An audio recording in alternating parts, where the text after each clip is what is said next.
Hi everyone, and welcome to the Star Wars Reading Club book review of the Revenge of the Sith novelization by Matthew Stover, which of course is based upon the story and screenplay by George Lucas. We should probably get that in too.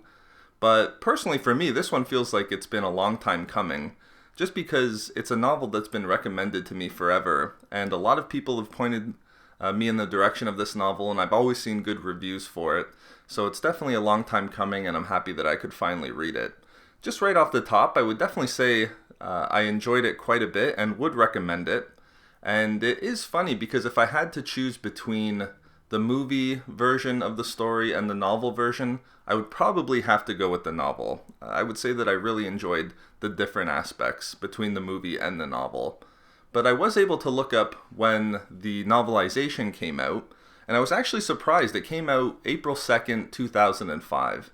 And I forget exactly when the movie was released, but I do know it was in May of 2005, so the novel came out at least a full month before the movie. And I only thought that that was interesting because if we could do an experiment where I could go back and read the novel and then see the movie, I wonder how much it would change my perspective on the movie. Just because there were a lot of differences, and in the end, at the end of the day, I probably preferred the novel version. But I would have to say that I was very surprised between these differences between the novel and movie. There was more Darth Plagueis. I mean, not a great extent, but Darth Plagueis was a more important character in the novel. There was a lot more from the Jedi Council perspective, which I really enjoyed, particularly Mace and Yoda. And then also a lot more of Padme and Anakin, particularly with Padme and her getting involved with the senators surrounding the petition of 2000. I think all that was a lot better done in the novel, and in a lot of ways it was excluded in the movie outright. So I thought that the differences really lean towards the novel, and that's probably just the what you're going to get from the novel in regard to the movie. You're going to be able to get more information and more scenes from the novel, which is why I prefer reading a lot of the time. But if I didn't mention it at the beginning, this is the first novelization that I've read in the Star Wars series. And I haven't read the other ones yet, but it definitely probably was a good place to start. But since we know all of the characters and a lot of the beats in the novel were the same beats that were in the movie, instead of going through all the characters as I usually do, I'll just mention a couple of the parts that I really enjoyed, a few of the differences between the novel and the movie, and then other aspects that I questioned a little bit more. And then we can always discuss in the comments section below a bit more about the characters individually. But I would have to say that the best part of the novel for me was definitely the beginning. I think that the opening, the first 100 pages were really good. They really kind of drew you right in and made a lot of define the world and where we were at the time of the beginning of Revenge of the Sith. And I think that that was something that the movie lacked a little bit. But right from the beginning of the novel, I would have to say, up until the death of Dooku, and probably even landing the invisible hand on Coruscant, that was probably my favorite about 100 pages in this novel. And where we got a ton of information in the first 100 pages, I felt that the last 100 pages of the novel moved much too quickly. So I do enjoy the beginning. I think that that was the best part of the novel for me. We got a lot of really good information of where we were. For example, just the statement that at this point, which is near the end of the Clone Wars, 3 years of fighting, Palpatine's beloved, says Anakin and Obi-Wan are heroes of the Clone Wars, and you really get the feel that they're the dynamic duel that has emerged from the Clone Wars, and just a really good team. So I really like that. I think that even if we look, particularly if we look at Revenge of the Sith, the movie, and even in the Clone Wars TV series, I don't think we see to a great enough extent just how Anakin and even Obi-Wan emerged from the Clone Wars as heroes for the Republic. So I really liked that it was defined early by Matthew Stover. I thought that that was a good choice, just to set it up that Palpatine's beloved and Anakin and Obi-Wan are heroes of the Clone Wars. I really enjoyed that aspect. Now, to go along with the beginning, I really did like how Matthew Stover set up Grievous in the novel. And we didn't quite get Tartakovsky's series Grievous, but I did think that it was a better villain in terms of what Grievous was doing. For example, he was really just desperate to go after the Jedi and kill Palpatine at the beginning of the novel. And I thought that that was really good because it seemed in the movie he was too quick to run away and not really live up to his status as the general of the entire droid army. But in the novel, he's always questioning Dooku early on, like, why don't we just kill Palpatine? So things like that, and then not being fearful of the Jedi at all. I think that we saw a really good Grievous in the novel. Definitely better than what we saw in the movie. And I would even have to say much better than we saw in the Clone Wars TV show. But I think another interesting aspect for me was just the entire way that it was set up where Anakin was betrayed, or at least felt betrayed, by the Jedi Council. And it's much more pronounced in the novel. And I think that it did a really good job of just setting up the wedge between the Jedi and Anakin. And that tied in really well with everything that was going on around him, just in terms of his eventual fall. But really, it was surprising. Only Obi-Wan is really the one that steps up and questions what the Jedi are doing in terms of getting Anakin to spy on the Chancellor and just doing things that are against the Jedi way of doing things. But I think that the reason why the novel set it up really well for Anakin feeling betrayed by the Jedi. It's not just the fact that he was refused to be made a master and feeling betrayed from that sense that these Jedi are trying to hold me back. It's much better than that because it ties in nicely to the way that the Chancellor, that Palpatine, eventually gets Anakin to fall to the dark side. But that said as well, too, the novel, because it can add a lot more information, we really do see that the Jedi are in a much more dire position as well. I know that this is sort of the old canon and legends now, but it was interesting with just how close the Jedi were in actually determining who Darth Sidious was. In the novel, it's told to the reader early on that basically the Jedi have narrowed Darth Sidious down to somebody close in Palpatine's inner circle. So they know the direction that they have to go, but it is interesting. You do start to question, if they've narrowed it down, why aren't they suspecting that Palpatine is Darth Sidious? And I think Mace has a line somewhere in there where he says, well, we don't think it's Palpatine because Palpatine already controls the galaxy.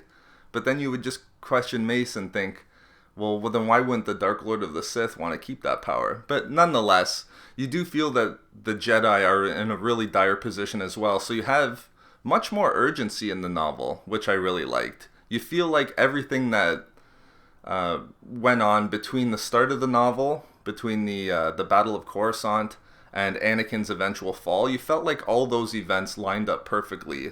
And they really had to play out at that specific moment. There was just so much urgency surrounding the Jedi trying to find Darth Sidious, Anakin being betrayed by the Jedi and trying to save Padme, and then the Chancellor orchestrating all of these events. So there was a lot more urgency in the novel. I really enjoyed that. And then, of course, too, even little points of Palpatine passing legislation to put the Jedi Order under the Chancellor's office. I think that all of those aspects did a really great job of just creating the urgency where events had to unfold the way that they did.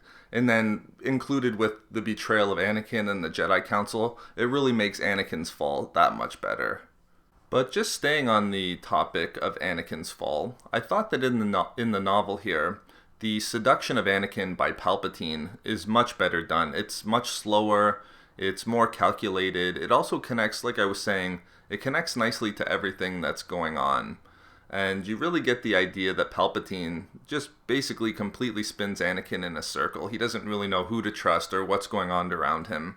Every little aspect that the Jedi Council does, Palpatine does a great job just to plant it in Anakin's head that the Jedi are traitors to the Republic. And I thought that that was an aspect that was really missing from the movie.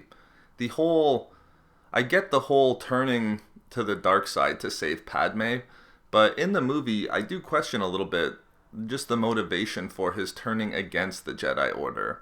And of course, you could say once he turns to the dark side, his natural inclination would be to remove the Jedi.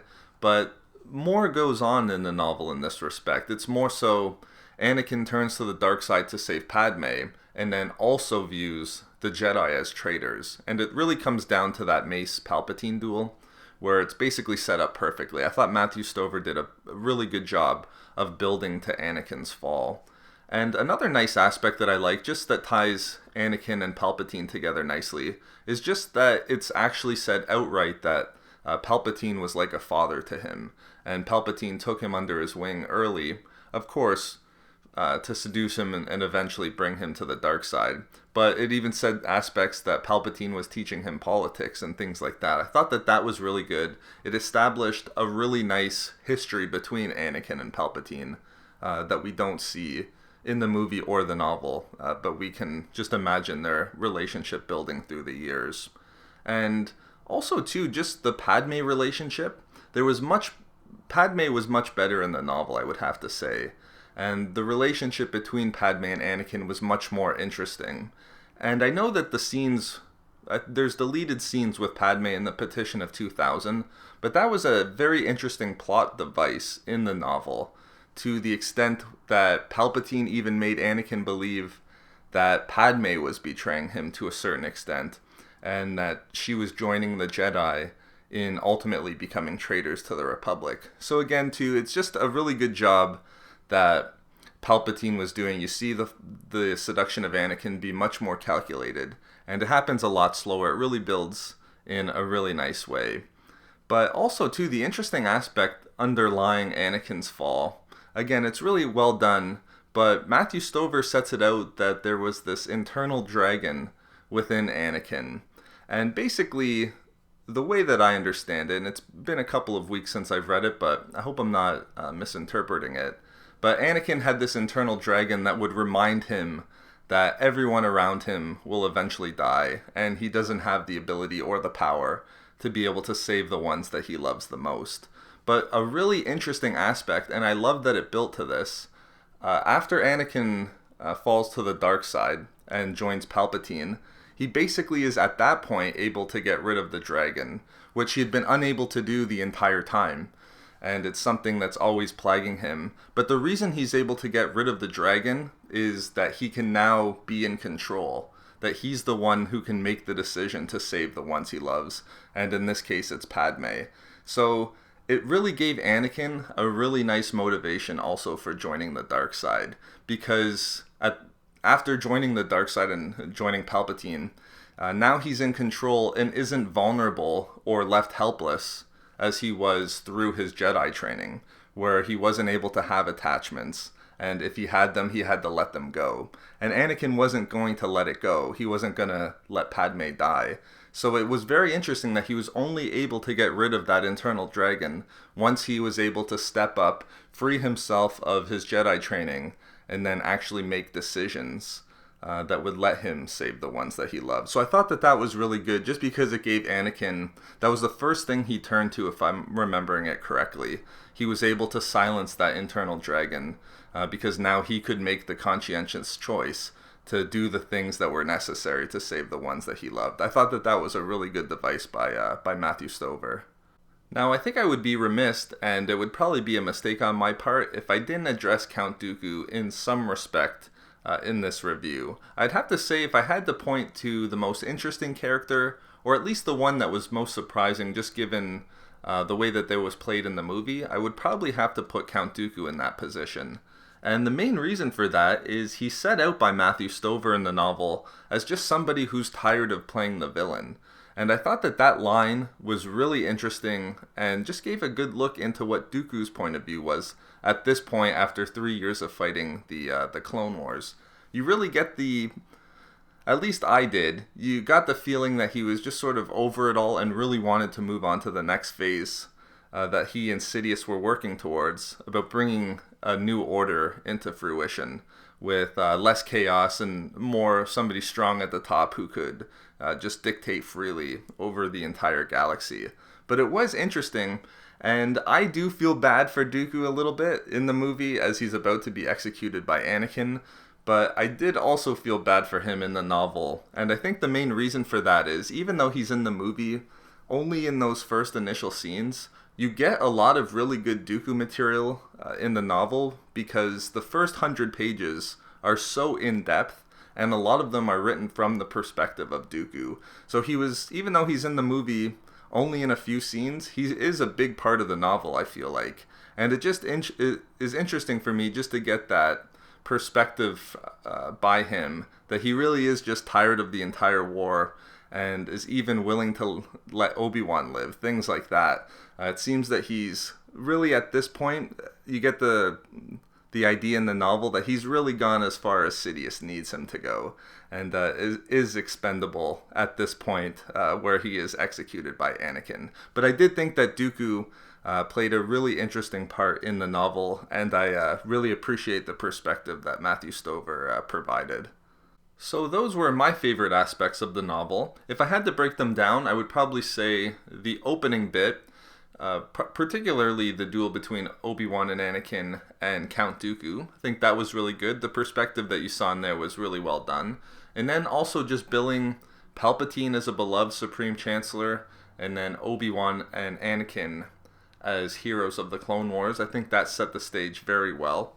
And then particularly just the way that Matthew Stover characterized Anakin's fall. It was really well done, not rushed. There was always a lot of urgency surrounding Anakin's decision making, and I feel like in the novel, a lot of his decisions, although they were being manipulated by Palpatine, you could really feel that a lot of his decisions, they were reasonable for Anakin at the time, particularly when everything's overshadowing him wanting to save Padme.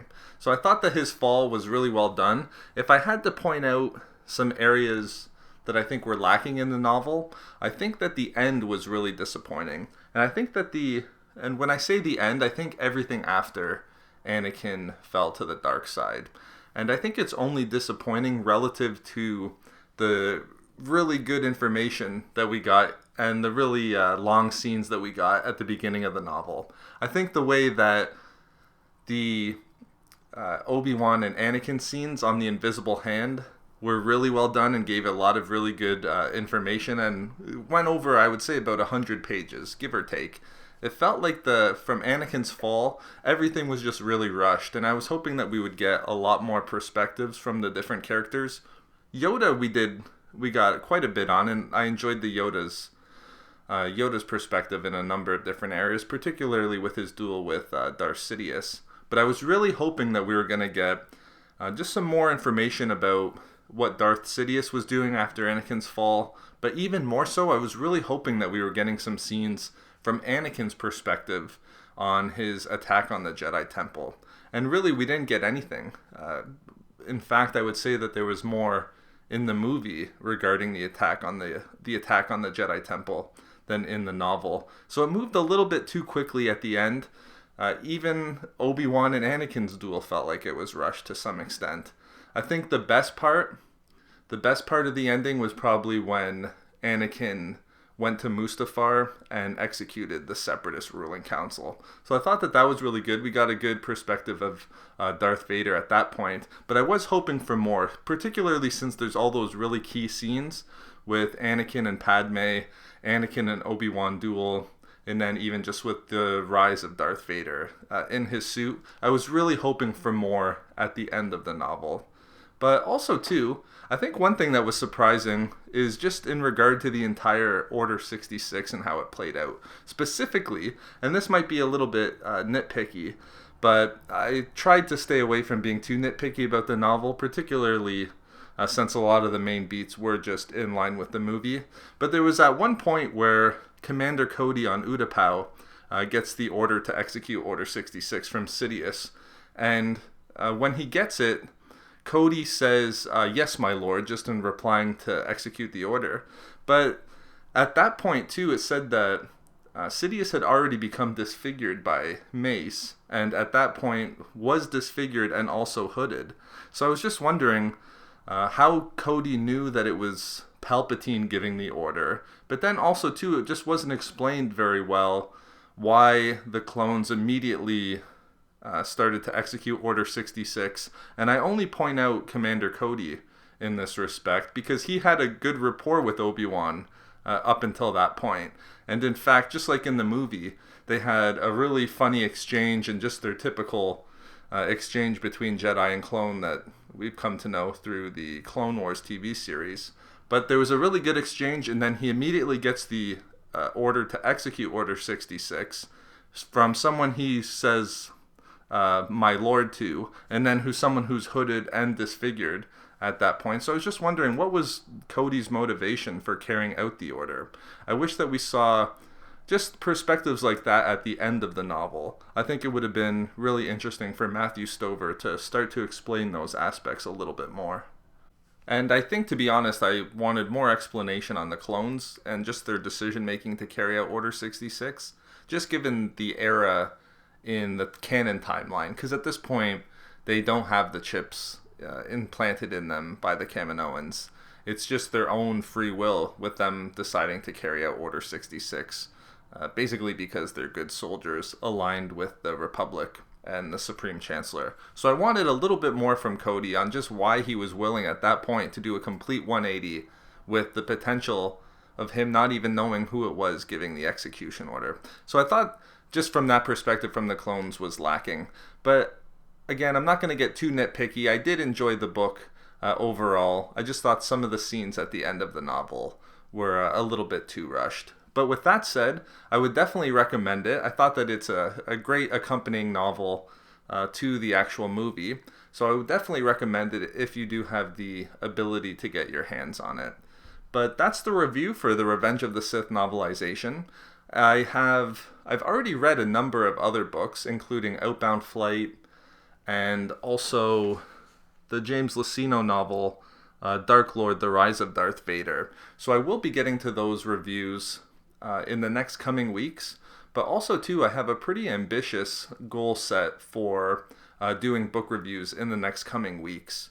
I do want to try to get out quite a few before Aftermath Empire's End comes out. I believe that comes out February 26th, so about 24 days from today.